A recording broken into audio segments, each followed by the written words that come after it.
One man is being victimized by our own government. One man whom they fear, yet who millions love. One man who is willing to take the poison arrows of lawfare.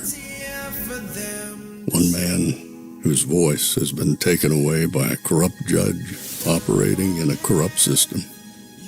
One man who has been ridiculed and insulted. One man who refused to back down. One man who refused to back down. One man who refused to back down. One man who stands between us and them. One man that wants to see America protected again. One man who wants to see America prosper again. One man who understands that a man is a man and a woman is a woman. One man who understands and protects the blessing of life. One man who wants to restore American exceptionalism. One man who once again wants to make America that shining city on a hill for all to see. A place where all the people of the world glowingly set their eyes upon. America. One man who unashamedly wants to make America great again. That one man is Donald Trump.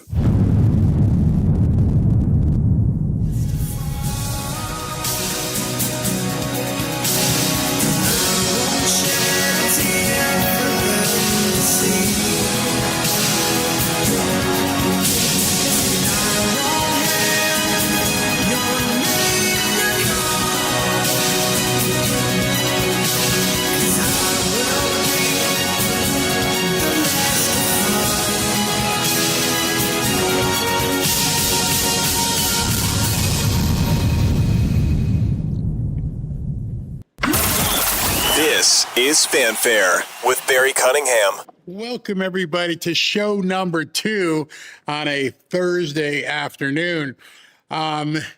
This ceremony is, and I hope the media behaves themselves. It's considered a solemn ceremony awarding the Medal of Honor to 3 different recipients. And I just hope the media behaves themselves. But they probably won't. And they'll probably ask President Trump a dozen questions, and he'll sit and take them all, even if he gets pissed off. But that's what we're here for. We're here about the Medal of Honor being given out to 3 recipients. So I got a lot to tell you about these 3 people before President Trump comes up. Here's what we got today. We have on Thursday, President Trump will award the Medal of Honor to Major James Capers, Jr.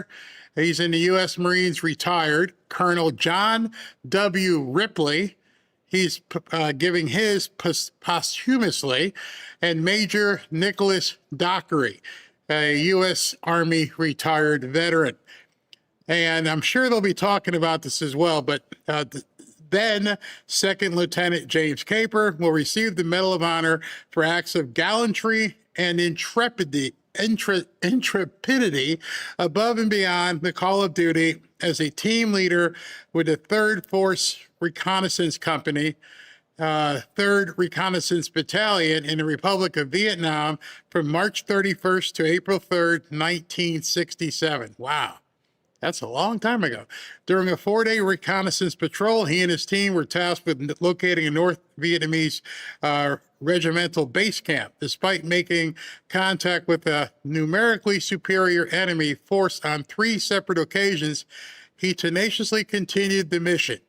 He successfully fired onto an enemy base camp, thwarting an impending attack on a nearby Marine battalion. On the final day, his patrol was ambushed by a claymore mine. Those are some nasty things. And came under a dense barrage of enemy fire when he sustained multiple severe wounds. Ignoring his injuries and extreme blood loss. He continued to lead his team, coordinating supporting fire and direct their movement to an extraction site, refusing to be evacuated before all his men were safe. He ensured the entire team was extracted before finally boarding the helicopter.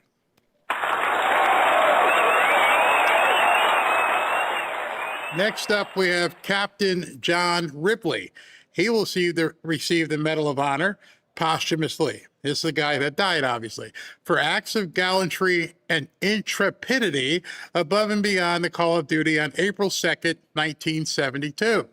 While serving as a senior Marine advisor to the 3rd Vietnamese Marine Corps Infantry Battalion, he played a pivotal role while serving in his capacity, he played a pivotal role in halting a major North Vietnamese mechanized assault.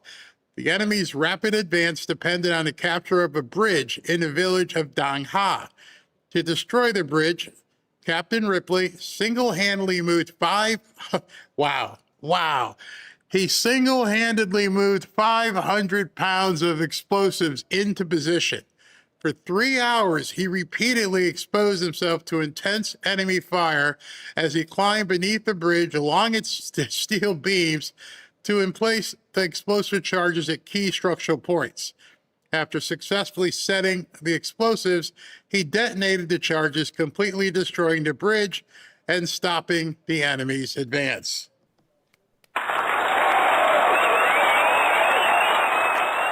And the third soldier is then Second Lieutenant Nicholas Dockery. He will receive the Medal of Honor for acts of gallantry and intrepidity. I'm going to learn that word, intrepidity, above and beyond the call of duty on October 2nd, 2012, while serving as a platoon leader, 2nd Battalion, 12th Infantry Regiment, 4th Brigade, 4th Infantry Division in Kapisa Province, Afghanistan. On this day, a large and well-armed Taliban force ambushed 2nd Lieutenant Dockery's platoon. Over the course of 4 hours, he fought and maintained contact with the enemy in extremely restricted urban terrain, personally risking his life on numerous occasions to protect and evacuate 3 wounded members of his platoon. After consolidation and reorganization, he directed rotary wing aircraft in the defense against subsequent enemy counterattacks from an exposed rooftop, while his unit evacuated the wounded soldiers.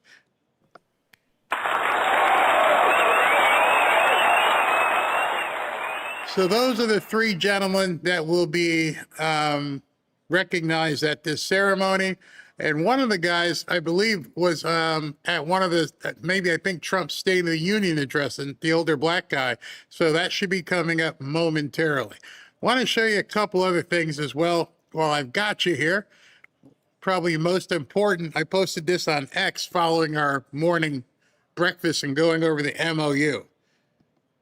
Here we go. Wrong one. No, that works. I just put up the wrong screen. There is no $300 billion payment to Iran by the United States. Read that again, in case you don't know, in case you're TDS infected, in case you're propaganda infected. There is no $300 billion payment to Iran by the U.S. Don't know what else you need to hear. Straight up. That's fake news. All there is for the U.S. is success, lower oil prices, and victory. Check out the stock market. Democrat propaganda at play. President Donald J. Trump. Cut it out, screenshot it, put it on your phone. Anytime somebody says something to you, just show them that. And if they say Trump's lying, then don't even have the conversation. It's not even worth your air. Not even worth the air coming out of your lungs. The vice president reiterated it right away on the press conference, and President Trump followed up the press conference by saying there is no $300 billion payment to Iran by the United States. Period. End of story. Hopefully, we never have to address it again. I hope SV never has to address it in the chat. It's over. Stop. Done. No payment. It's all BS. Man, I don't know why that's hard to understand. All right, so he had a couple other posts he made. He posted this one. The United States is committed to peace, and we encourage everyone in the Middle East region to maintain their commitment to allowing our negotiations to beautifully unfold. The markets are loving what's happening with oil prices way down and stock way up. We expect a complete ceasefire on all fronts, including Lebanon, Hezbollah, and Israel, even though Israel has said, Netanyahu has come out and said, I am not party to this deal. You're not going to tell me what to do. He's saying, chill. Thank you for your attention to this matter. By the way, oil is almost cheaper now than it was before the conflict or war even started. And so following that, we're probably going to see prices drop precipitously over the next 2 or 3 weeks, provided nothing else happens. He also posted this. It seems as though the great state of Utah, which I won each time and handily, is going to go to the mail-in ballot form of Colorado. What the hell is wrong with Utah? And the rest that always had left. As soon as the move is made, we should stop Utah from doing this. All mail-in ballots dishonorably handled are a big advantage for the Democrats, whose only road to victory, because their policies suck, I said that, are so insane that is cheating. Does the Republican Party have any idea what is happening? No. Step by step, state by state, the Democrats are smiling all the way to the bank. Stop the onslaught by either immediately terminating the filibuster or passing the Save America Act. President Donald J. Trump. I don't know what the hell's going on in Utah. I know they're kind of funky with all the, marriage and stuff, but come on, man. You can't get this right. It's unbelievable. And one more or two more. Let me see if I think it's one more. One more, I want to bring it to you. And you can tell he's getting pissed off here. Anybody who doesn't want to terminate the filibuster is a fool, in capital letters, a very stupid one at that. The Democrats will end it within minutes of taking office and then rapidly proceed to destroy our country, adding 2 radical left states, 4 Democrat senators, many congressional men and women, their dream of 21 Supreme Court justices, not just 13, an unlucky number, an impossible to beat number of electoral college votes, and that's the ball game. Popular vote landslide and everything else. The Republican Party will never win another election. I will sadly be the last Republican president. Senate Majority Leader John Thune and the Republican Senate must not let this carnage happen. They will go down on the wrong side of history, as will all Republicans who just stood by and watched. The Republican Party isn't at stake. Our country is. Terminate the filibuster and immediately approve the Save America Act. God bless the USA. So he's letting everybody know. You understand what's at stake here. I posted a little while ago. I made the mistake. I was going to bring you some news. I felt that I would share with you some information as to what's going on at the Obama Presidential Library fiasco. I can't. It was the most putrid thing I have ever seen. I tried to be unbiased. I said, let me just try and watch this. And what I saw was what President Trump just posted. What I saw was a collection of orcs who are preparing to steal this country, a collection of people who are going to destroy everything you and I hold dear.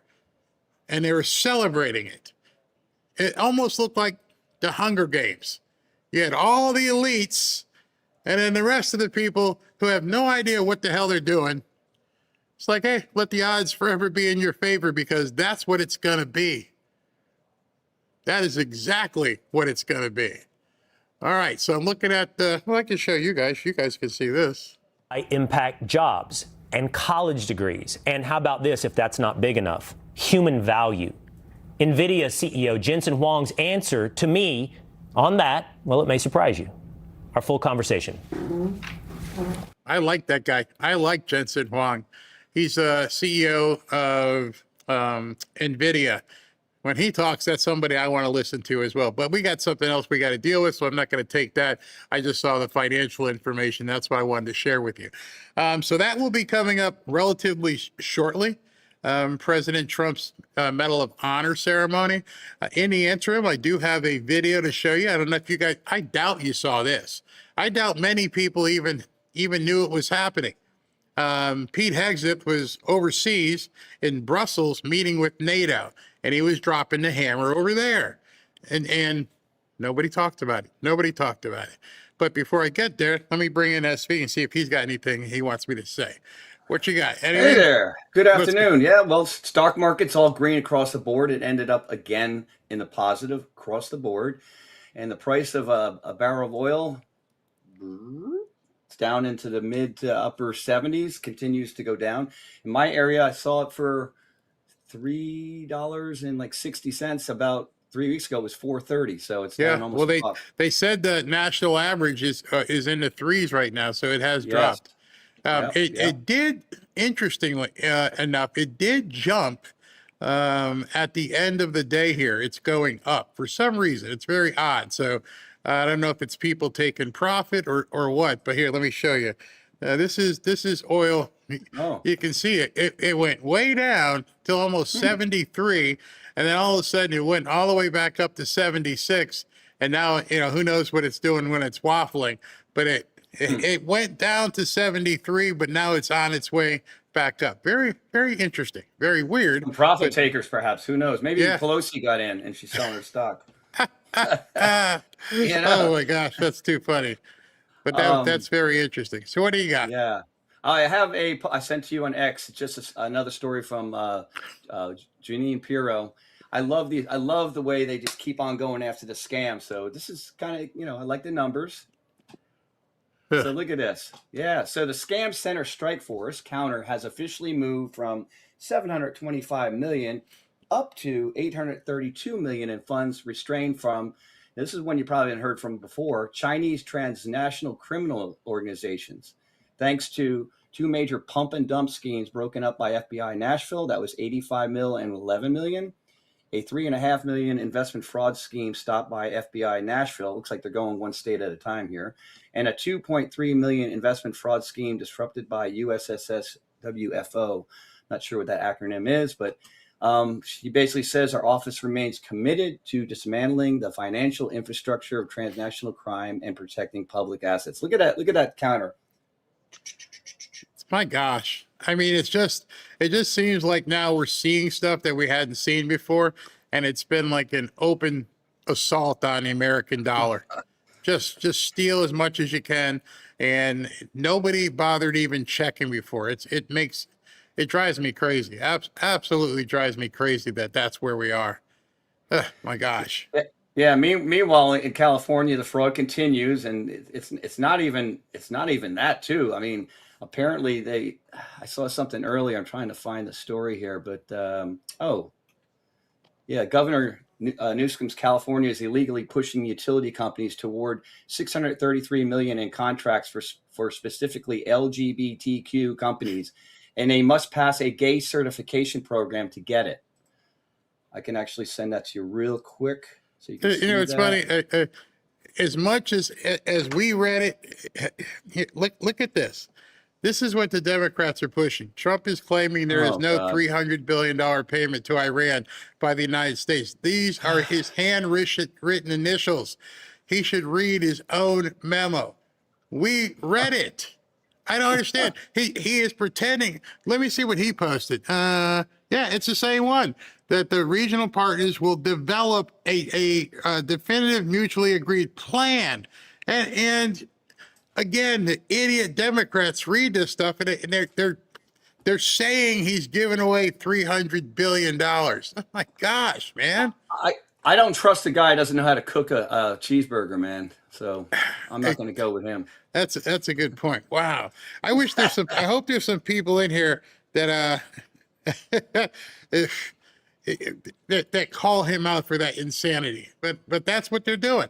And they know they know it works. They know it absolutely works. That's the thing with it. All right. Yeah, it's a propaganda. Oh, he's on? No. Oh, there you go. Okay. So here's the story I was talking about earlier. I posted on my X. So I mean, this one kind of like made my eyebrow go up a little bit. So yeah, so Governor Newsom is illegally pushing utility companies to award almost $1 trillion in contracts in specifically LGBTQ companies, and they must pass a gay certification program to get it. Wait. Can I stop you? Can I stop you? Yes, sir. Not that you know, but what's the hell is a gay certification program? Well, that's what a lot of the comments were. Maybe I don't want to know. I heard it. I heard it as something with being on your knees. I don't know. That was. I don't know. Anyway, I don't have to read the whole thing because it's. I'm thinking of a Saturday Night Live skit here, and I'm Yes. thinking, hey, you're here for your gay certification. Like, what do I got to do? Oh my God! Did they actually name it that? The gay Yes. certification program? Yes. Oh my gosh! So they explain a little bit more, what's going on, but they're just saying that these contracts are only available if you pass that certification program, and all heterosexual people are denied. So that's discrimination right there. So they're saying no more gay only contracts, no more race-based contracts. It should only be based on competence, merit, and quality of product. I mean, it's more of the DEI crap, except there, it blends right into the LGBTQIA plus MOUSE stuff, Oh, somebody has got to do some sort of research and find out how do you, if that is how you get the contract, how do you fake it? Yeah, are you here for the program? Yeah. Can you certify that you're gay? It depends. Maybe that's how Newsom learned how to cross his legs. Do I like the color pink? Okay, that's number one. Right. What next? Do you think that Farrah Fawcett was good looking? No. Okay. You're in. Do you like Michelle Obama? Yeah. Big Mike. Yes. Oh my gosh.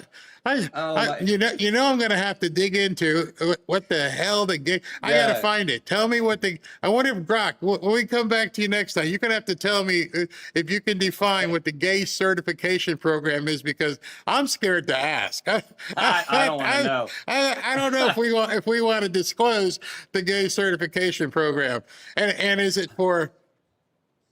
Well, I can't say men and women because out there they don't know. So can I say it's for the non-gestating parent type person? And it's just, oh God. Barry, do you have a sound bite that goes boing? No. Oh my gosh. Hey, so you didn't see this story? You didn't see this earlier? No, I feel like we're living the National Enquirer. I feel like we're walking into some sort of movie where, I mean, it's amazing. I'm glad you put it up or just showed it, because if I had read it beforehand, I wouldn't have the shock value. But the shock value is like, what? Yeah, and what's worse is I know everybody watching is, wait a minute, is there another certification for straight people? Hey, you got to make sure you're in the straight certification. How do I do that? Well, all right. Well, listen, I grokked it. So I'll read a couple things. I can't show it to you because it's on Grok, but it says California's gay certification program refers to the state's Supplier Diversity Program under the California Public Utilities Commission, CPUC, which certifies that LGBT-owned businesses for preferential access to utilities. So that's pretty much what we just said. So they're saying what qualifies as an LGBT-owned business. A business must be at least 51% owned, operated, managed, and controlled by one or more lesbian, gay, bisexual, I got to be careful here, transformer individuals. And management and daily operations must be controlled by those individuals. So 51%, the majority. They said, how does it work? They said that, they got the camera on, so we'll come back to that. They just turned the camera, right. but you're already giving me too much information. Hey, I do the research, Barry. You know I dig deep, bro. All right, we'll be right back. One of today's sponsors is LTV Hydration. You know, if you're like me, a little bit older. You're getting to that age where you're tired all the time. Sometimes you're bloated after a meal, and no amount of water seems to help. Then listen up here. A few weeks ago, after I had an issue with water retention. I called this guy, my friend of mine, Dr. Josh, a practicing doctor with over 25 years of experience. His answer shocked me. It shocked Robin. He said I was showing all the classic signs of a dehydrated liver. Not the kind of that more water fix. Your liver is your body's main hydration organ. If your liver cells aren't hydrated at the cellular level, the water you drink just runs right through you, which means you pee all night long. And that's sometimes why you can feel drained during the day, you can feel bloated, and you feel older than you should. You're real sluggish. Yeah, regular electrolyte drinks don't help this. They don't solve it. That's why Dr. Josh created LTV, a daily hydration drink designed for real cellular hydration and liver support. It combines clinical dose marine electrolytes and taurine to help your body and your cells hold water, plus milk thistle and dandelion root to support your liver's natural detox. I've been drinking it every morning, and the results have been incredible. In fact, sometimes I take two. I don't know if I'm supposed to, but it just really helps. No more bloating, no more afternoon crashes. You see me. Sometimes I do 2 shows. I finally feel properly hydrated, lighter, alert, full of real energy. If you're ready to feel the difference, go to drinkltv.com/Barry right now. And Dr. Josh is running a special offer of up to 64% off, but only for the Fanfare community. And you got to do it through the link in the description below. Click the link and give your liver the hydration it's been missing. Be back in 90 seconds. Actually, I'm back now because they, as you can see, are in the room waiting for President Trump to come on right now. Let me go ahead and mute that. Yeah, but they're waiting for President Trump to get in, so I guess we will be starting at any time right now. I have no idea how long this is going to last. So let me just tell you guys something. I have a hard stop at 5:30. At 5:30, I have to go. But here's what's going to happen. Hopefully, Ashley may be coming in any second. No, she won't be on camera. But if he's still talking, obviously we're not going to turn off. But if soon as he's done, she's probably going to have to turn off and just be done with the broadcast, because I'm going to be in the other studio doing another interview recording that came up at 5:30 before I knew this was going to happen. So at whenever this goes to, but about 5:15, I'm going to have to jump. She'll be here, but she doesn't like getting on camera. So, and I don't have time to show her all the buttons, but anyway, she'll be here. And she can hit like SV can talk or something. But let's see how long President Trump goes.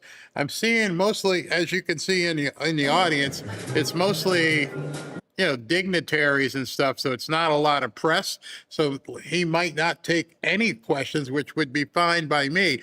If that happens, just let me let you know.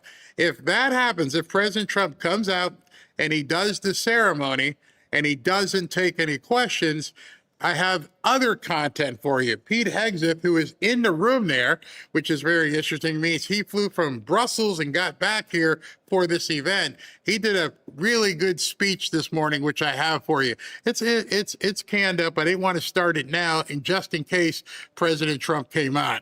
So I did want to show you something else while we're waiting. SV sent this to me. It's from one of our mutually, and we're both admirers of this guy. And his last 2 posts really opened my eyes, and I'm pretty sure SB feels the same way. And that's this guy, gal, whoever it was that worked in the government, clandestine. So they posted this one. It said, Trump and the United States military just deleted Iran's Air Force and Navy, killed their leadership, generals, and radical religious clergymen, reset the flow of global energy, made them surrender their uranium, which is the prize, all without putting boots on the ground. And this is really important because I was going to talk to you about this as well. Xi Jinping from China and Putin never got involved. They stayed hands off. It's almost as if they want the deep state destroyed as well. Two of the biggest countries in the world, Russia's got its own problems with Ukraine, but two of the biggest countries, the biggest, what the Democrats like to say adversaries, stayed out of it. They let it happen. Anyone saying that Trump or the U.S. military lost is not to be taken seriously in any capacity. Turn the channel, delete them, don't follow them, leave the room. We didn't just win, we completely obliterated them. Nice choice of words. Made them cry uncle and give us what we want. And the American taxpayer will pay them absolutely nothing. Even though, as you just saw, Chuck Schumer and some of these liberals are out there with the propaganda campaign trying to make people think what they're reading is not true. In addition, without a doubt, no, we didn't just win. This is arguably the most impressive military campaign in world history. Anyone saying otherwise is either dumb, a propagandist, a victim of TDS, infected, whatever you want to say, and desperate to contain Trump's victory. And all you've got to do is look at history. Nobody has done what was done in Iran. And yes, we lost 13 people, but 13 people to do what they've done in Iran. He followed that with another post. Let me see before President Trump comes in. This one here, where is it? It says, I am 99% certain that Tulsi and the ODNI investigating the U.S.-funded biolabs in Ukraine is part of Trump's negotiations with Putin. Putin has been adamant since the beginning that they want justice for U.S.-funded bioweapon development in Ukraine and around the world. Putin would not sign a peace deal unless this situation is addressed. Well, now it's being addressed by the Trump administration. The ODNI investigating the biolabs combined with our steps to back out of NATO, which you got to hear.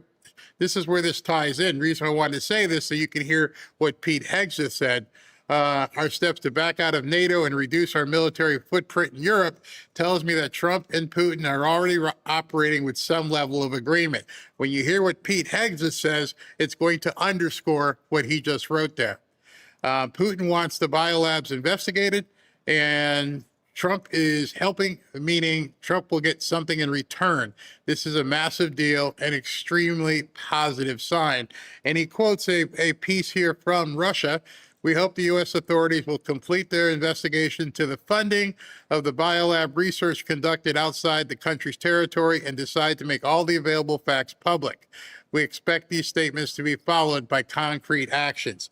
So they're looking for President Trump to actually start doing something to destroy the deep state as well. So things are cooking, and they're about to get really, really interesting, very interesting. SP, did you check out that claim? Oh yeah, you sent it to me, one of them. Yeah. Yes. It's yes. pretty much dead on. I think we're seeing a lot of this stuff about to come to fruition. It's crazy, absolutely crazy. I love that guy. It actually says a name. It's Jacob something. So I think it's a dude. But yeah, he has been recently vindicated on so many things recently. You know, the biolab stuff, because he's been bringing this up for years, and he was kicked off X and a lot of other things that made his life. Weren't we all? Yeah, I wasn't on then. Oh, you weren't even on it. Oh, No. yeah. Nope. Robin never got her profile back. I mean, I was able to get mine back. I had to go back and delete a whole bunch of stuff, and then they gave me back, and then Elon bought it, and I was happy. But yes, so many people I don't think people are ready for what's about to happen. When you see a senator like Chuck Schumer blatantly lie and post something that doesn't even say what he said in his tweet. I mean, it'd be one thing if he posted something where he was a gotcha. Here's what President Trump said. They're getting $300 billion. That's not what it said. And so if you're having to manufacture stuff and the stuff you manufacture doesn't coincide with what the hell you said, there's a big problem there. Big problem there. Well, they have nothing left, Barry. I mean, like you said, I love doing this. It's maximum warfare everywhere, all the time. They never expected that it would be coming back on them. That's the problem. Yeah, They thought that exactly. the warfare would dampen and you know, and to a certain extent it did to the Republicans that were soft and wussy, which many of them are. We're getting filled up in here, so We're almost. I don't think this is gonna be a press event. I'm seeing too many soldiers and dignitaries and people like that up front. You'd have to be in the back screaming something. So this might be very quick. Yeah, All the right, so last one he did, it was just a award ceremony, and then they cut because I don't think he wants the memory to be diminished. So I think you're going the correct there. It's going yeah, to be I mean it's done and one and done kind of thing. yeah, it's about soldiers that, you know, one guy gave his life and the other ones, I'm sure they got wounded and everything else. So I'm sure he's going to tell the story of each one of these guys. So we shall see real soon. Okay. But I'm looking at well, what am I looking over here? I can show you guys. Yeah. They're right there. Nothing's going on yet. So as soon as he comes out, I don't want to start the video with Pete Hegseth yet because of the fact of well, I guess I can start it. No, I don't want to do that to be interrupting everything. Well, I'm just going to put the scene on right now. We can talk amongst ourselves for a little bit.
What I have done, though, is accidentally played my voice text back at full volume while in the Oval Office. That is one of the worst moments of my life. Yeah, I literally like. No, what I did is I just shut my camera off really quick. Something like this. I just like filing my own MP3 files and I'm like, oh yeah, and I like stupid and I listen to it.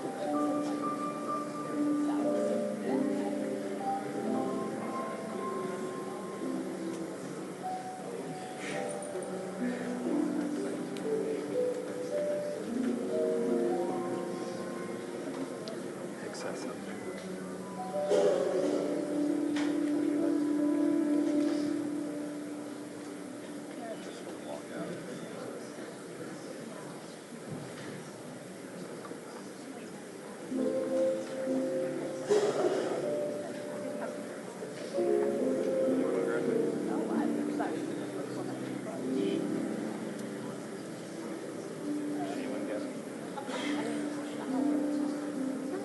Sorry.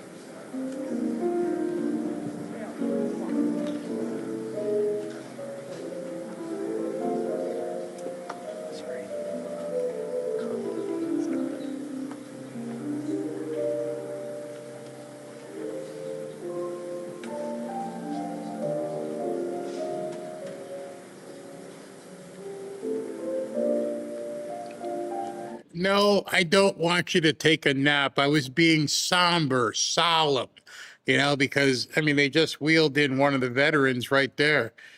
And so obviously it's getting ready to start. I was just trying to put you in the mood, but you don't like that. So SV had some troubling breaking news. I can just summarize it here.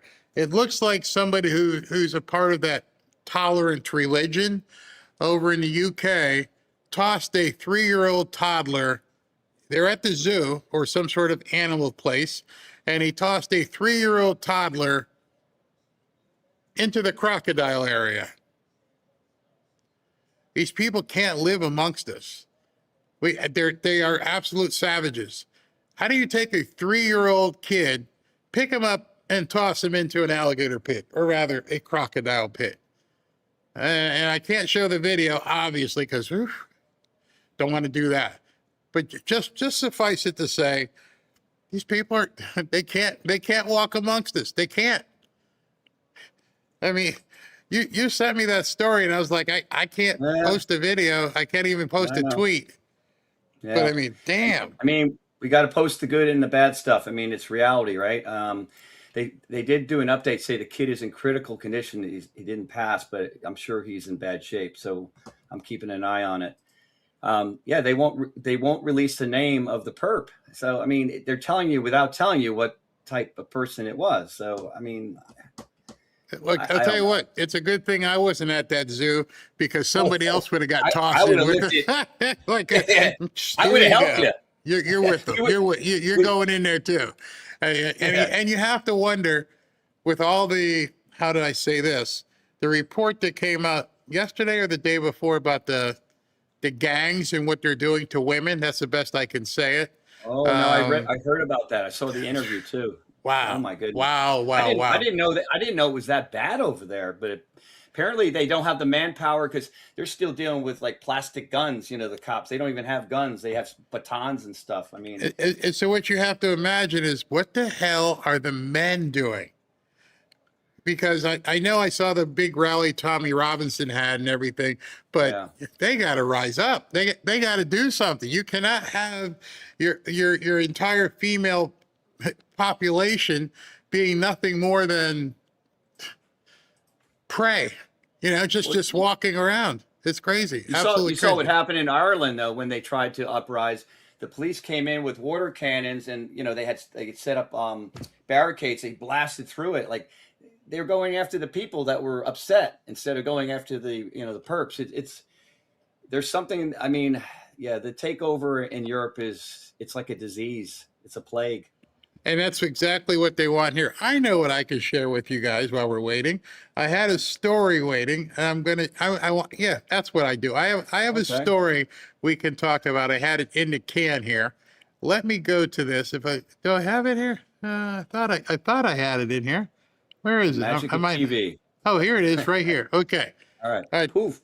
I don't know if you guys, and I'll cut to President Trump as soon as he comes out, but I don't know if you've been watching what's been going on over in England in regards to their censorship.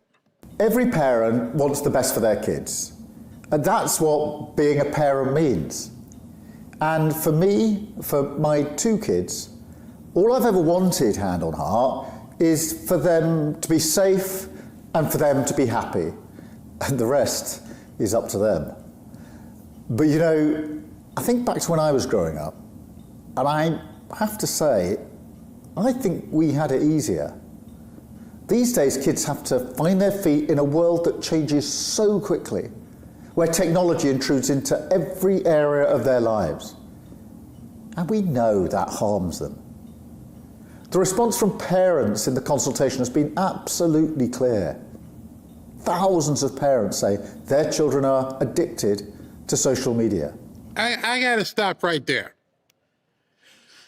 I don't need the government to tell me when my child is doing something wrong. If my child is an alcoholic, if my child is doing drugs, if my child is addicted to porn, if my child is eating too much, I don't need the government.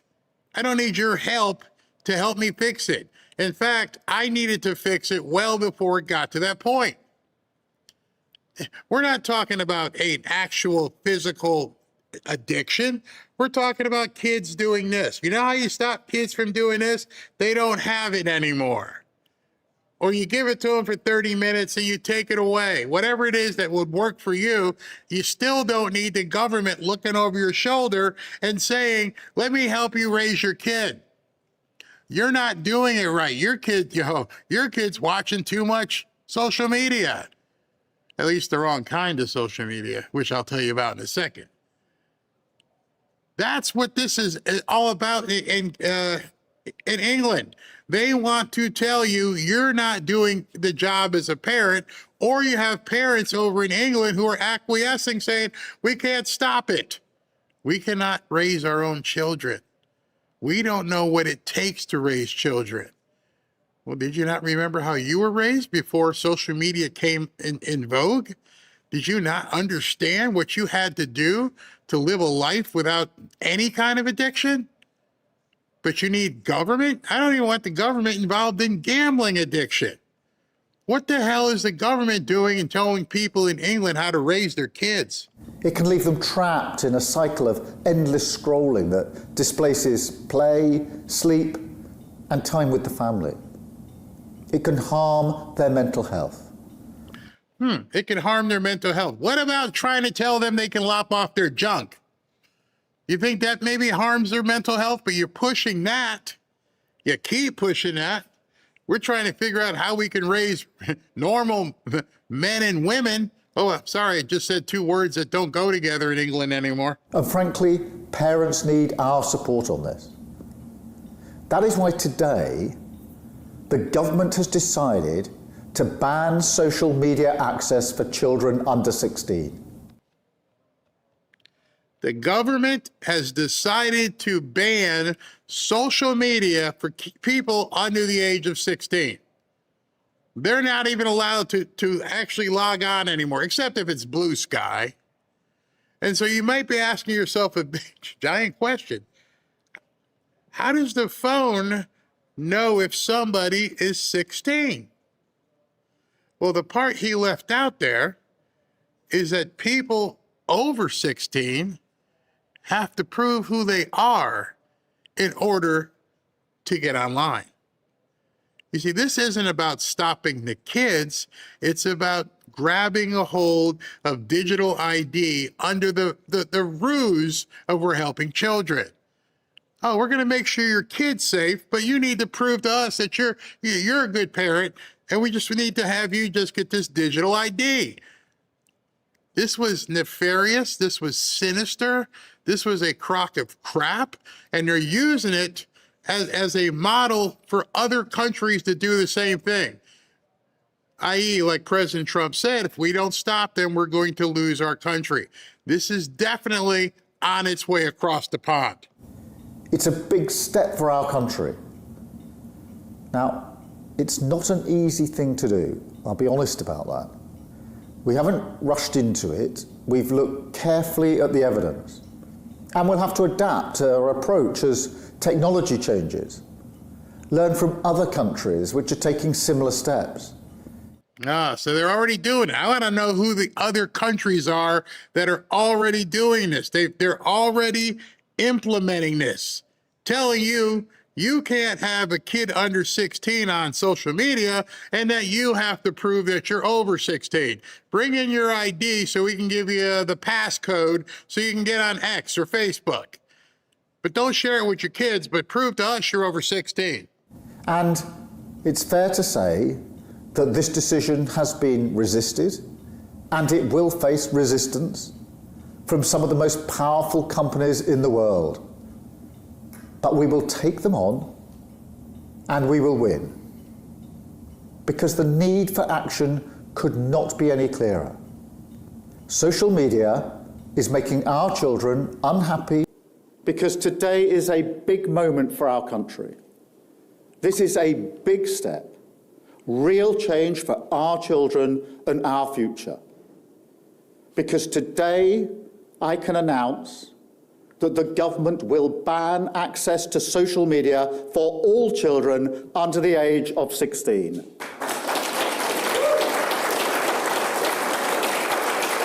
Can you imagine that there's people clapping about this? That they're sitting there going, yes, I don't care if I have to give you my identity as long as you protect my kids, because I can't do it.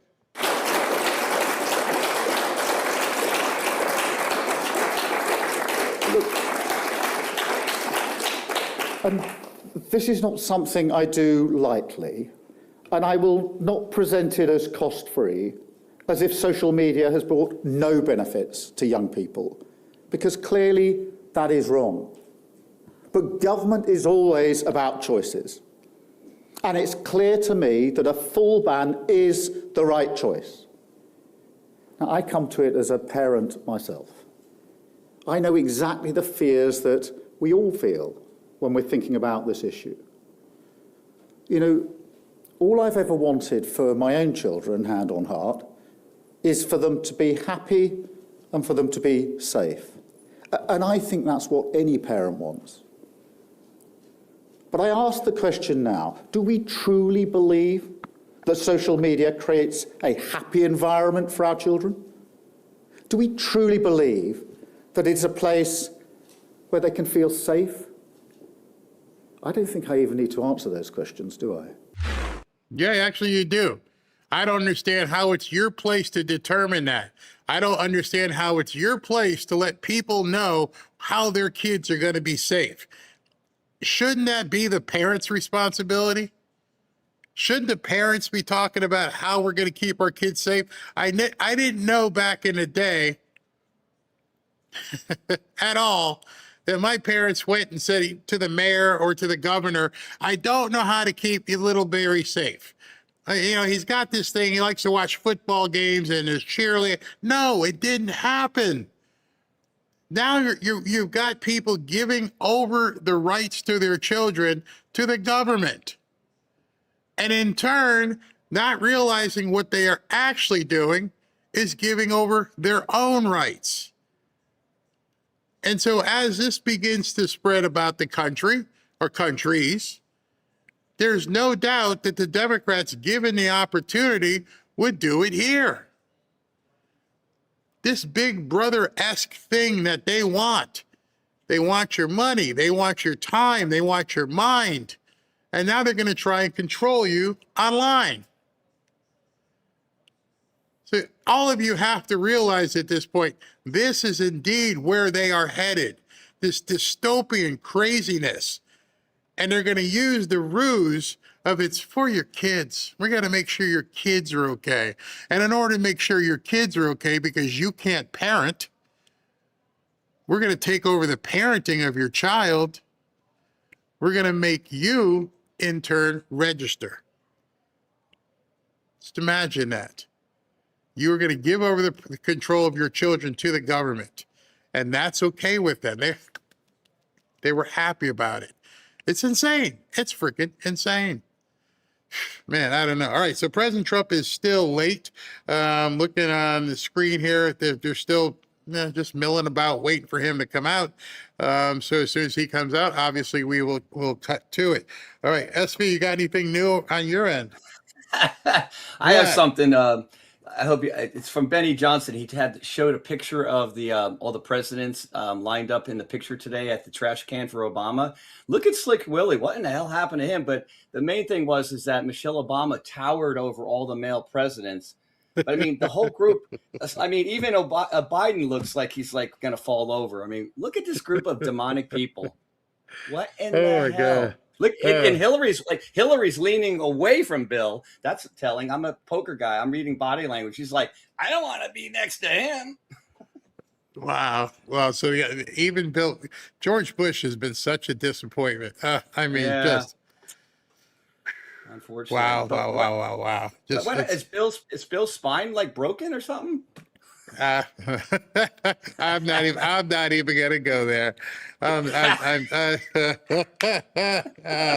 Why you keep trying to get me in trouble with stuff? And I'm like, I'm very slick. I'm still stuck on a gay certification. I'm still trying to figure out that and how they. More than that, how do you earn a certification? What do you got to do to qualify? Barry, it's not like getting a computer certification. Boss man's coming out right now. Hold on.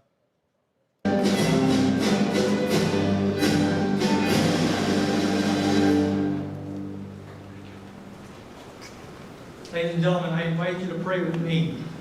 Almighty God, you are our rock, our fortress, and the sustainer of this nation. Every perfect gift comes from your hand, and we give you glory for the courage you have woven into the soul of our armed forces. You teach us that true devotion is proven in sacrifice, and today we honor these three patriots who on the field of battle proved their devotion to their comrades and their nation. Father, we thank you for Major Dockery, who braved a ferocious ambush and at times shielded his men. For Major Capers, who despite grievous wounds refused to yield. And for the enduring legacy of Colonel Ripley, who through a hail of gunfire halted a massive advance by the enemy. In their heroic actions, we see the living truth of your word. Greater love has no one than this, that they lay down their life for their friends. Their profound sacrifice in moments of extreme peril blesses us still today. Now, Lord, we ask you to move in our hearts. Pour your abundant strength into our service members and their families. Guide our commander-in-chief and military leaders, and bless the United States of America. Unify us in spirit and keep us forever grounded in your grace. In your name I pray. Amen. Thank you, sir. Well, thank you very much, everybody, and we'll be seated. We have some very important business to take care of. I just do want to say, though, the stock market just hit a new all-time high. The 401ks just hit a new all-time high, and oil is dropping like a rock. Other than that, it's another day in paradise. Well, thank you very much, Chaplain. And I have no higher privilege than serving as the Commander-in-Chief of the U.S. Armed Forces. I'm so proud of them. A 250-year tradition of the bravest and greatest heroes ever to walk the earth. But only a few have received our highest military distinction, the Congressional Medal of Honor. I wanted to give it to myself, but I was informed I couldn't do it. And I couldn't find anything where I was actually worthy. So here we are. You understand that? But today we present this award. It's the greatest of awards to three new recipients.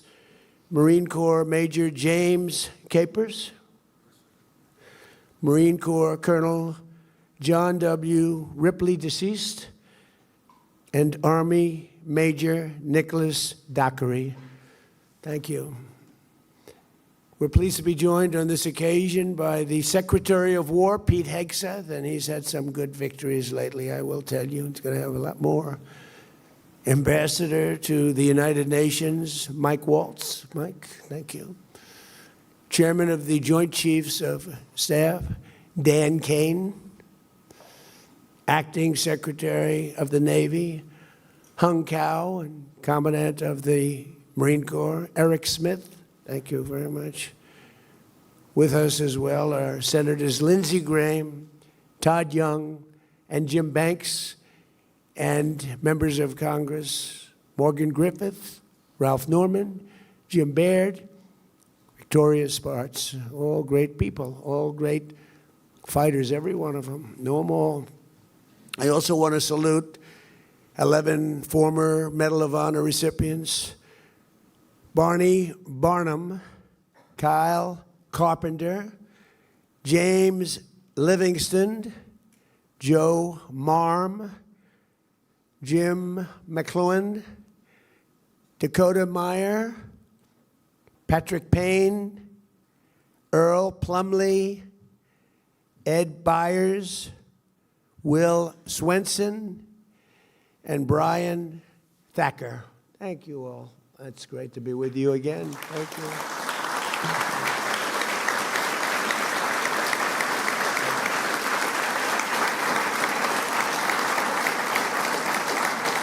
They're great people. The first hero we pay tribute to today is one of the finest warriors to ever wear the uniform of the United States Marines, Major James Capers, Jr., sitting right here. Thank you, James. In Vietnam, the Corps promoted him from Staff Sergeant directly to Second Lieutenant, unusual, making Jim the first black Marine in history to receive a battlefield commission in the middle of a war. In 1967, deep in the jungles of Vietnam, Jim and his 9-man force recon team, known as Team Broad-Minded, attempted to locate a suspected enemy base camp near the village of Phu Lac. Over the course of 4 days under Jim's leadership, Team Broad-Minded repulsed brutal attacks, as brutal as they've ever seen, cleared trails of bloody traps, and killed more than 200 of the enemy. The enemy was going down quickly. They never really knew what the exact number was.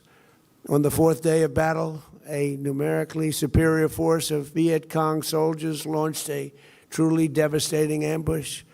Explosions shredded the air, sending Jim into a tree, ripping open his abdomen and breaking his leg, badly broken leg.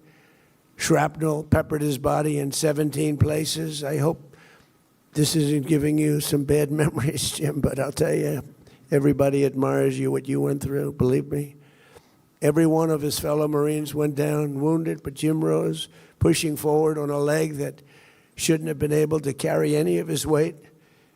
After a shot of morphine, Jim asserted command of the firefight. He took over like nobody's ever seen before.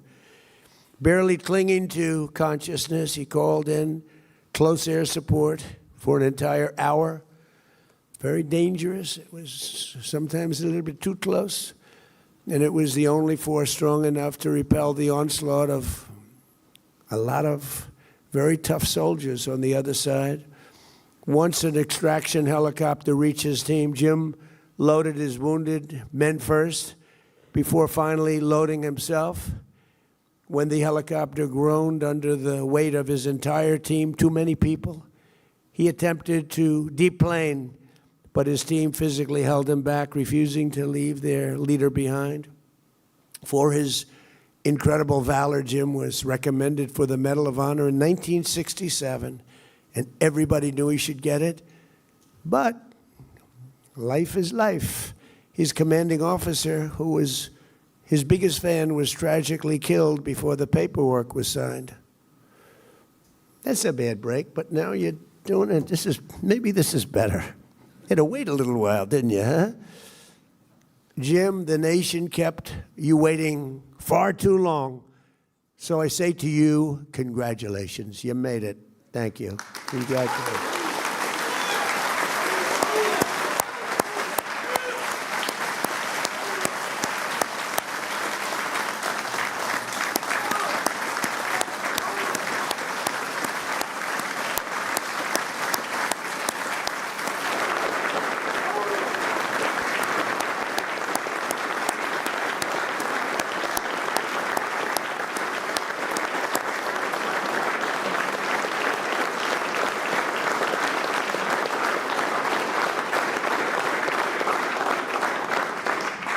Thank you, Jim.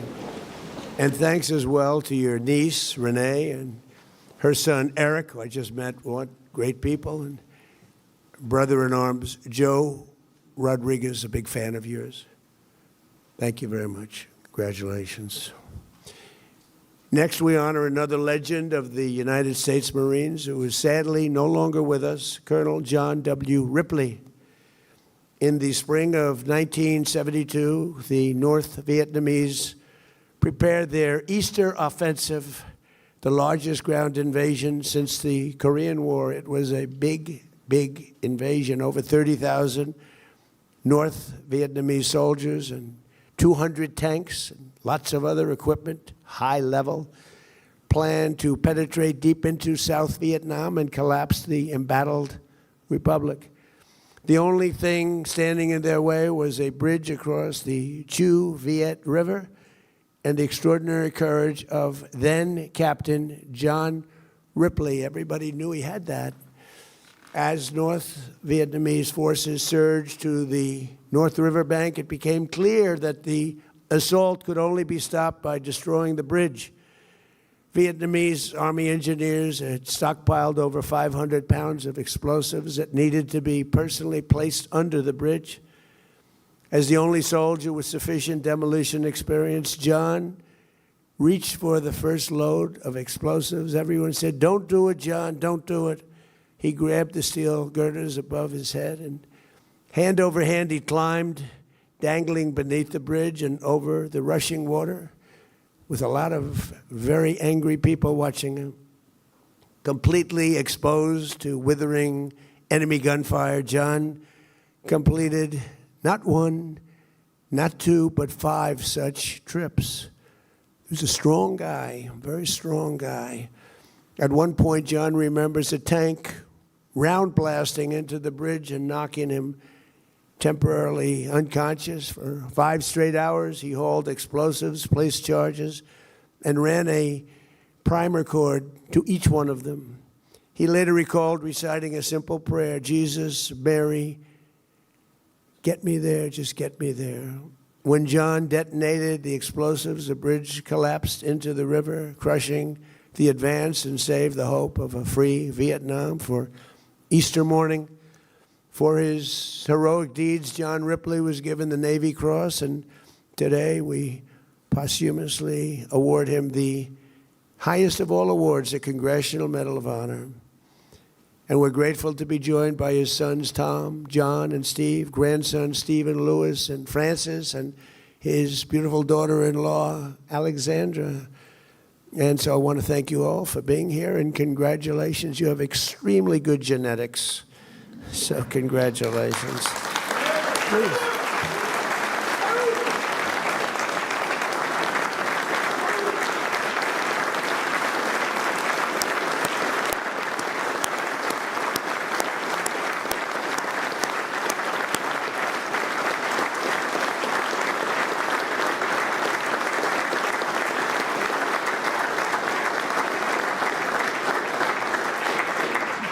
Thank you very much. Congratulations. He's looking down on you. You know that, right? Finally, we honor a hero of the War on Terror, Major Nicholas Dockery. On October 2nd, 2012, Nick's platoon was guarding the compound of the governor of eastern Afghanistan when they were ambushed by 150 Taliban fighters swarming in from multiple directions. They came from all over the place. The enemy unleashed overwhelming torrents of fire from machine guns and rocket-propelled grenades. Without concern for his own life at all, Nick raced across the open ground to rally his scattered team. They were all very concerned, very nervous. There was not a lot of hope. When word came that Sergeant Eric Mitchell was wounded and pinned down inside the compound, Nick went after him without even hesitating. He personally spearheaded the rescue, kicking down doors and clearing room after room. He was looking for him. He was going to find him. At one point, he killed a Taliban fighter and detained 2 others. As he reached Sergeant Mitchell, a grenade came raining down. Without thinking, Nick tackled Sergeant Mitchell, likely saving his life. When the smoke cleared, every man was wounded, but none were dead. Nick did a quick head count and realized one of his team members was still missing, Sergeant Jack Hansbrough. Nick rushed through the compound until he found the sergeant being dragged unconscious through an alleyway by 2 Taliban fighters with very bad intentions. Nick eliminated both terrorists in close quarters, then pulled Sergeant Hansbrough back to cover, but found he was not breathing. So urgently, Nick administered CPR until the sergeant's heart kicked back in. As mortar fire thundered down all around them, Nick covered his incapacitated teammate with his own body, shielding him from further injury. In his final act of unbelievable valor that day, Nick climbed his way to the open roof where he was again vulnerable to Taliban gunfire at highest levels. He signaled enemy positions with smoke grenades, allowing American gunships to come to the platoon's rescue. Major Dockery, you were the last man to depart the battlefield that day, and you left it a legend and a hero. We proudly award you the Congressional Medal of Honor. Fantastic, please.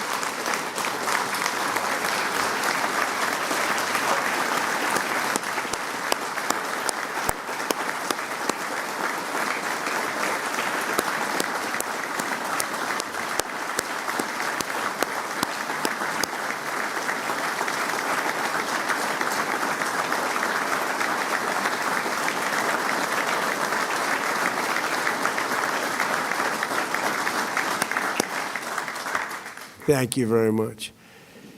Joining Major Dockery today are his younger brother, Blake, his partner, Jennifer, grandmother, Mary. Oh, Mary is something. I like Mary. Where is Mary? Where are you, Mary? Where are you, Mary? I love Mary. She said, I'm a big fan of yours. You know, I like people that are fans of mine. Thank you, Dennis. It's great to be with you, too. A friend and colleague, Chris, and 5 members of his unit on the day of the attack, John, Morgan, Will, Joey, and Roshan. Would you guys stand up, please? Would you do that? Wow.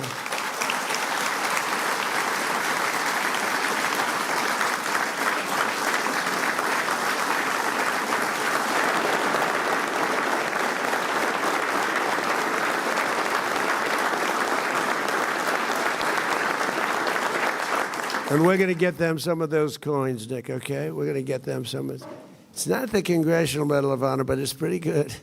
So you have to remember that. They'll take care of that. As we approach the 250th anniversary of our founding, we remember that we owe everything to heroes like those we celebrate today, men who went willingly to the darkest and most dangerous corners on earth to defeat evil so we could live free. That's exactly what happened. These are great men, great people.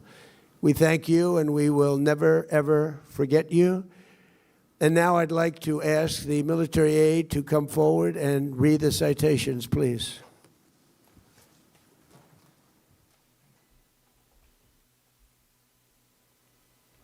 Major James Capers, Jr.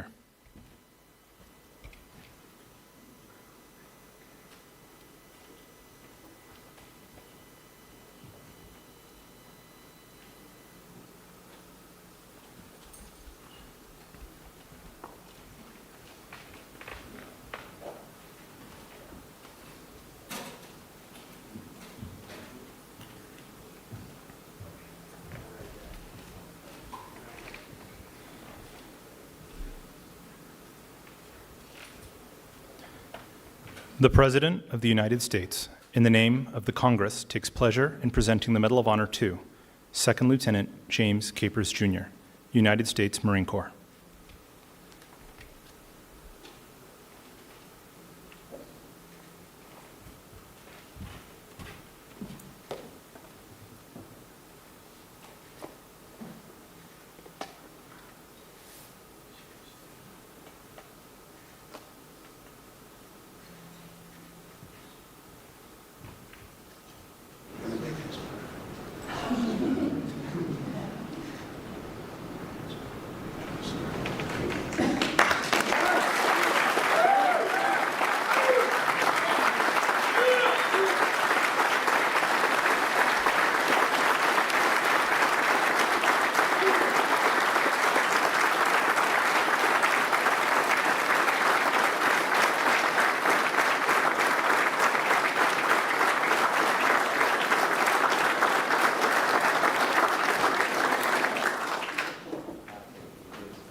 Tom Ripley, accepting on behalf of his father, Colonel John Ripley.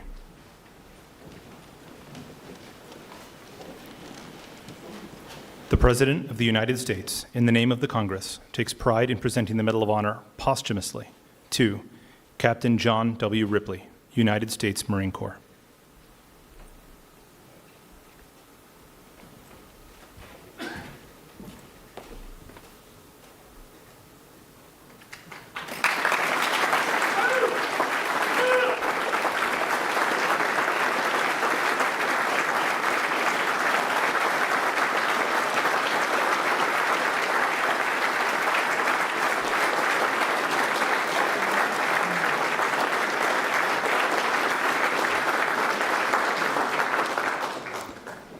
Major Nicholas Dockery. The President of the United States of America, authorized by Act of Congress, March 3, 1863, has awarded in the name of Congress the Medal of Honor to Second Lieutenant Nicholas Dockery, United States Army.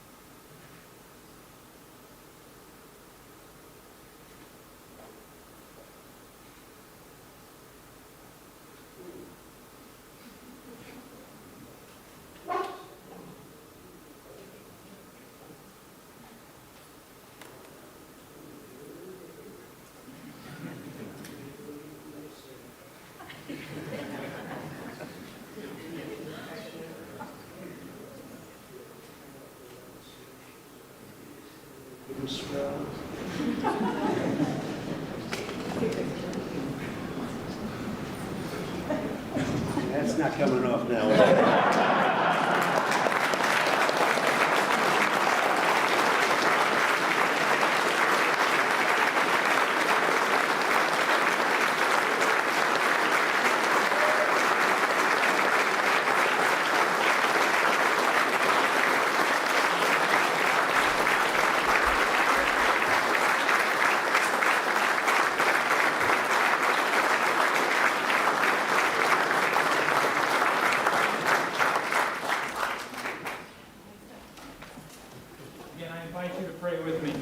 Eternal God, you are the giver of every good gift, and all that we have comes from your gracious hand. Father, as we leave this place of honor, let the fierce courage of Major Dockery, Major Capers, and Colonel Ripley be permanently etched into our hearts. And let their lives be a lasting reminder that the truest measure of our character is not found in what we gain, but in what we are willing to sacrifice for one another. Lord, we ask you to move powerfully across our ranks. Place a hedge of divine protection around our armed forces, standing watch in all corners of the world, and pour your sustaining grace over the families who hold the line at home. Grant wisdom to our Commander-in-Chief and to our leaders. And Father, as we mark 2.5 centuries of freedom as a nation, we ask that you keep the United States of America strong, resolute, and forever a beacon of liberty to the world. In your name, I pray, amen.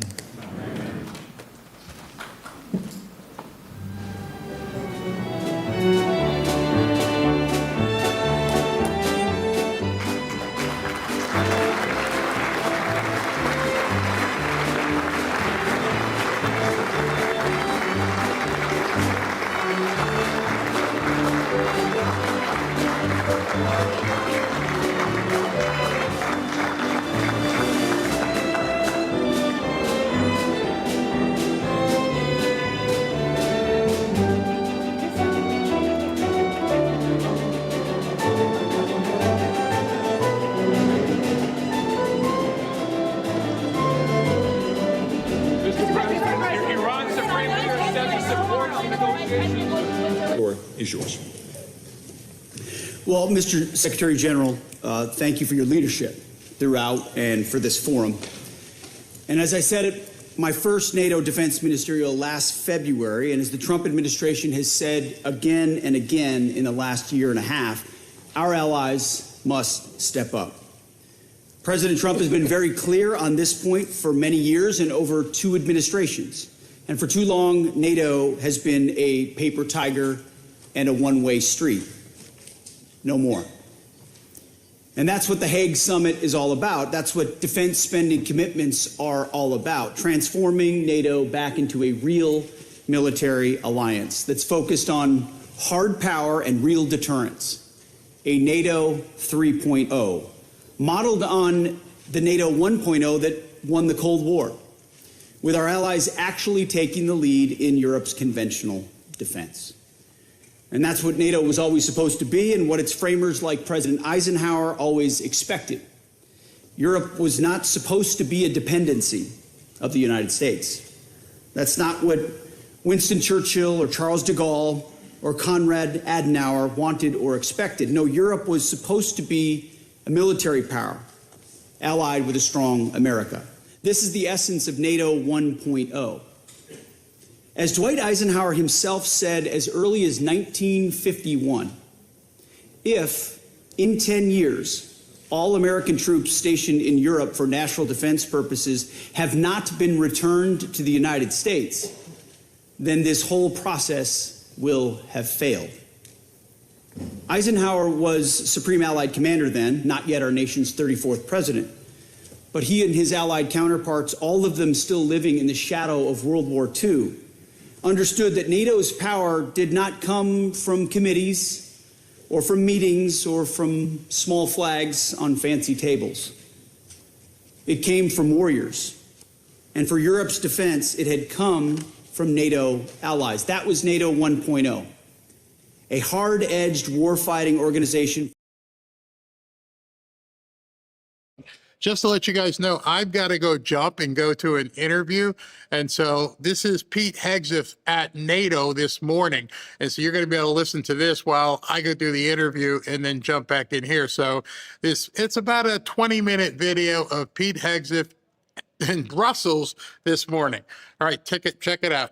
Focused on Europe's defense. But that spirit faded after the Cold War ended. No longer focused on defending Europe, NATO 2.0 drifted toward out-of-area operations and things that had nothing to do with warfighting at all. Instead of tanks and fighters and air defenses, the focus has been on gender equity and climate change and defense austerity. Europe's borders flew wide open. Welfare states expanded. Defense budgets cratered, along with Europe's belief in itself and its civilization. NATO lost its way. NATO 2.0 was an era of distraction, deindustrialization, and demilitarization. It was an era of free riding, and those were lost years that we're not going back to. And that's why at the Department of War, we've been so clear and so candid to restore NATO's core military role and character. And that's why we've returned U.S. troop levels in Europe to pre-2022 levels, with the redeployment of a brigade combat team last year and further reduction of 5,000 forces earlier this year. At the same time, it's why we've engaged with our allies so consistently. And it's why we've grown our own defense industrial base and encouraged to turn NATO 3.0 into reality, to return the alliance to its roots as a military alliance and ensure that it has the European strength required to sustainably deter aggression and, if need be, make good on Article 5. Some of our allies have gotten the message and stepped up. You know who you are, and we very much appreciate it. Last year, under President Trump's leadership, NATO set the new global standard for allied defense spending, 5% of GDP all in on defense. It's historic and it's transformational. And some allies are already well on their way to meeting this ambitious target, and in some cases ahead of schedule.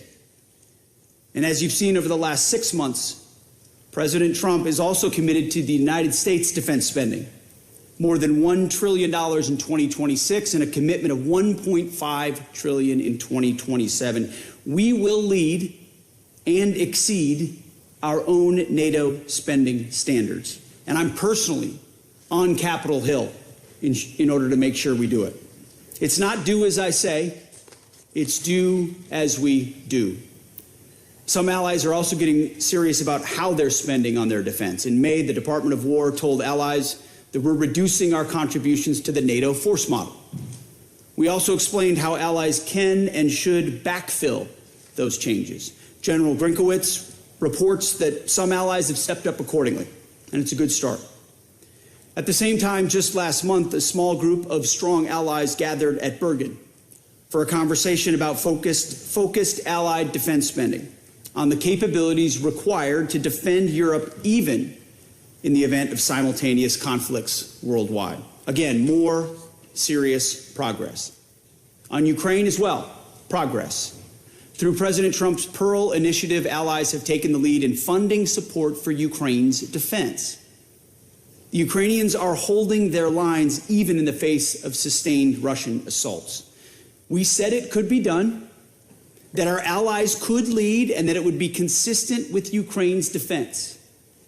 It is happening, and it's a validation of President Trump's approach, an approach that will set the table for peace. Yet for all these early steps in the right direction, there have also been real setbacks that we cannot ignore. For all of our clarity, too many allied capitals seem to still miss something in translation. Too many allies still don't recognize the historic need that President Trump has made clear to them and to NATO itself to reforge a relevant, powerful military alliance. As President Trump put it, and rightfully so, he gave our allies a test to support America when we asked for their help, and too many failed it.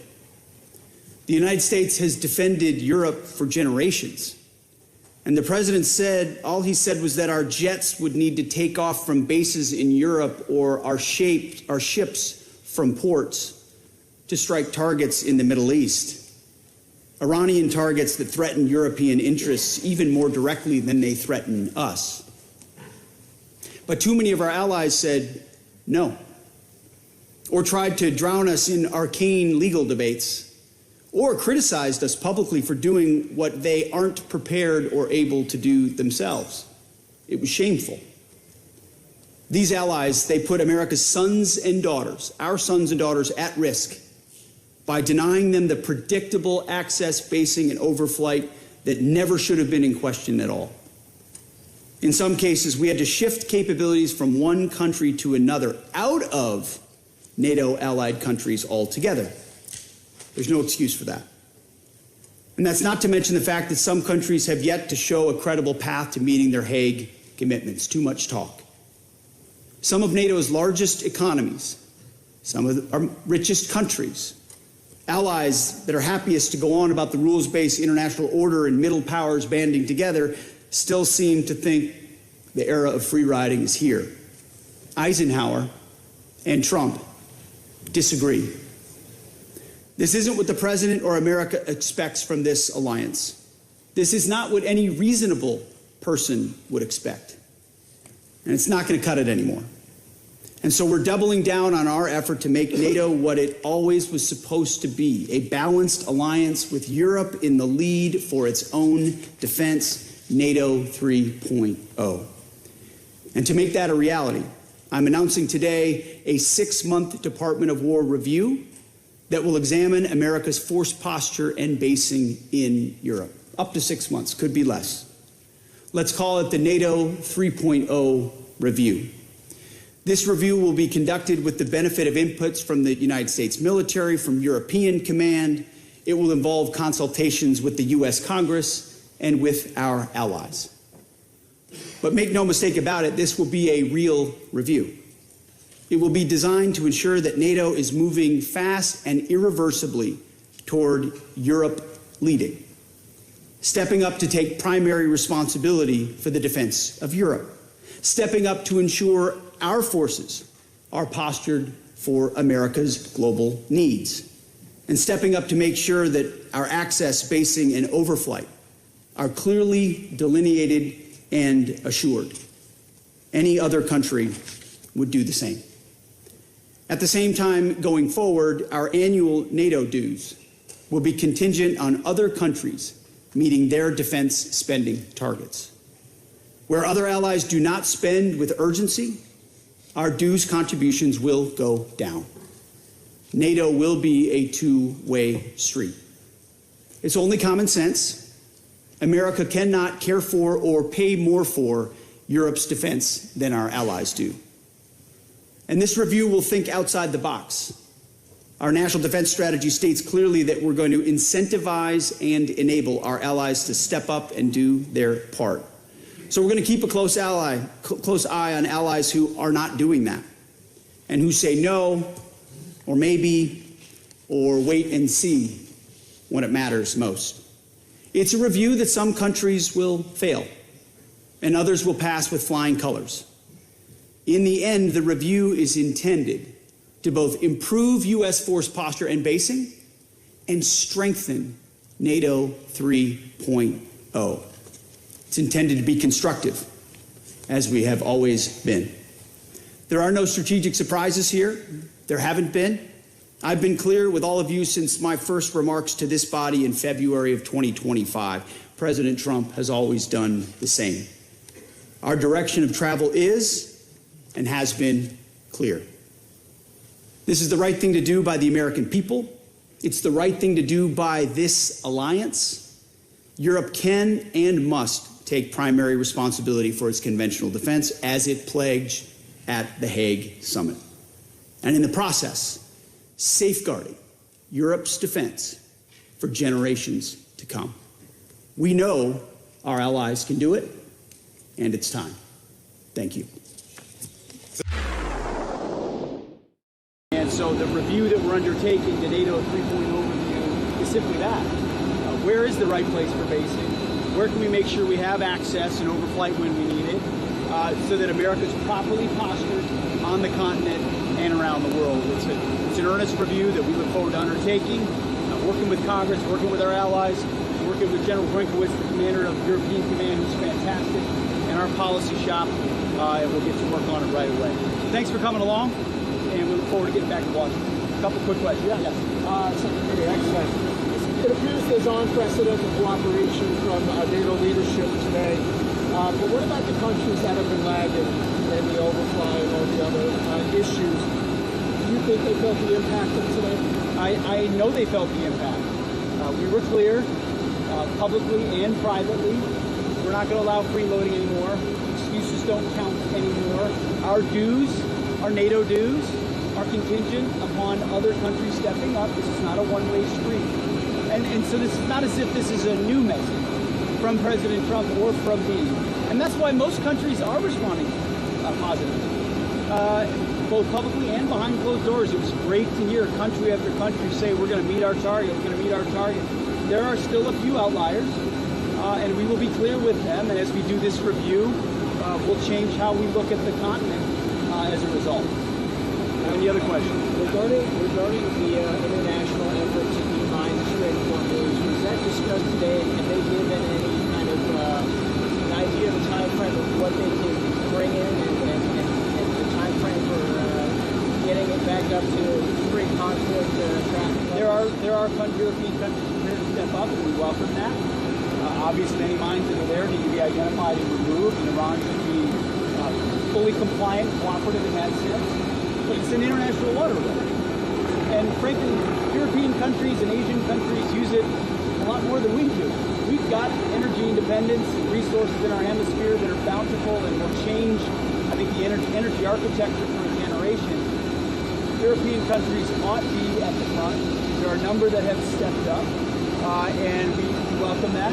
And they'll do it in coordination with CENTCOM and Admiral Cooper to make sure that waterway is open and commerce is moving as the President intended right away. Secretary Hegseth, the agreement with Iran calls for the withdrawal of U.S. forces from the areas around Iran. Can you explain to us what that really means in practical terms? And could you address your thoughts about the agreement and critics in Israel and elsewhere who say that it's giving too much to Iran? I would say one key difference you got to point out between this agreement and others is this was born of strength, of American action. JCPOA came from a bunch of begging and talking. This agreement came after months of bombing and a blockade that was impenetrable. Iran was put in a position where they had to come to the table and undertake this. And what President Trump has been clear about from the beginning, and the War Department is clear about, is Iran cannot have a nuclear weapon. Full stop, cannot have a nuclear weapon. Everybody knows it. And so our military actions and any negotiations will be centered on that. And the President has pointed out that we will be prepared to recommence. If underneath the timeline of these talks, Iran does not do what it says it's going to do, just give up nuclear weapons, give up nuclear ambitions, give away their nuclear material, close nuclear facilities, then the War Department is here and prepared to restart if we need to. We prefer not to, but we are prepared and postured to. When it comes to our alignment or posture in the region, we'll review what capabilities we need. You know, when the blockade opens fully, we'll step back and allow commerce to flow. But if Iran doesn't comply, then we're more than able to reimpose an ironclad blockade. We've had basing in that region for a long time. A lot of that will stay just as it is, and we'll look at how many troops we need in the area and calibrate accordingly. But we're going to be the big stick behind the negotiations that never existed under President Obama. It just didn't. It was a paper tiger hoping that they agree. We have put a military operation in place that set the conditions.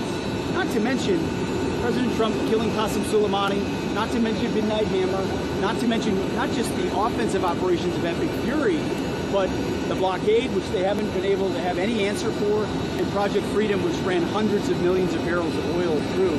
We have set the terms. And so our military posture will continue to ensure Iran does the right thing at the table with this deal. And the belief is that from this MOU going forward, they will have every opportunity to do just that to ensure Iran never has a nuclear weapon. Yeah. How was the meeting with the UK counterpart, and what is the way for the president? It was a good meeting with the new counterpart at the UK. Obviously, the U.S.-British Defense Alliance is an important one. My message to him was he's actually a fellow service member, just a couple of majors getting together talking about defense of their nation. I love the fact that he's been in the combat zone. We talked about the similarities we have there. But the message was the same. Hey, we need you guys to step up and do even more, spend even more. And if we need access and basing, whether it's in the UK or say at Diego Garcia, we can't live in a world where other countries are standing at the end of a runway with a clipboard trying to decide what flies and what doesn't. It's not going to work for us. It's not good in contingencies, and I don't think it's what he wants either. So at the Minister of Defense level, I think it's the start of a continued really good relationship. The more the UK spends on defense, the stronger NATO's going to be, the stronger Western civilization is, and that's a good thing. So I think a good start to a relationship that we need to renew even more. Last question, real quick. Yes. On the force posture change, how quickly do you think that we'll see a tangible change of the U.S. presence in the Middle East? It's all conditions-based. It's all based, again, on the responsiveness and benchmarks met and things that, just like this talk about resources and money, it's based on performance. Everything is based on performance. This is not a trust and don't verify like the Obama deal. There's not a lot of trust here, and everything we're going to do is verify, verify, verify. And so at every step, whether it's our military posture or it's the carrots that exist to ensure Iran never has a nuclear weapon, all performance-based. There's no giveaways here. There's no trust here. It's all verification. And the War Department stands behind it all, as the President has said, prepared to devastatingly do what we've done already. Iran's never seen the kind of military campaign that the United States launched on them, full stop. Regardless of what the American media wants to say, peddling Iranian state television, Iran's been devastated militarily by, on so many fronts, by these strikes, which brought them to this position, not to mention a blockade they can't do anything about because they don't have a conventional navy. And then we were willing to restrike a couple of nights, which again set them back even more in the Strait of Hormuz, showing that we will restart if we have to. So our posture is one of strength. Iran's going to have every opportunity to cut the kind of deal they should at the table. And if they don't, the War Department will be right here, ready to go. Thank you all for coming. Appreciate it. See you on the plane.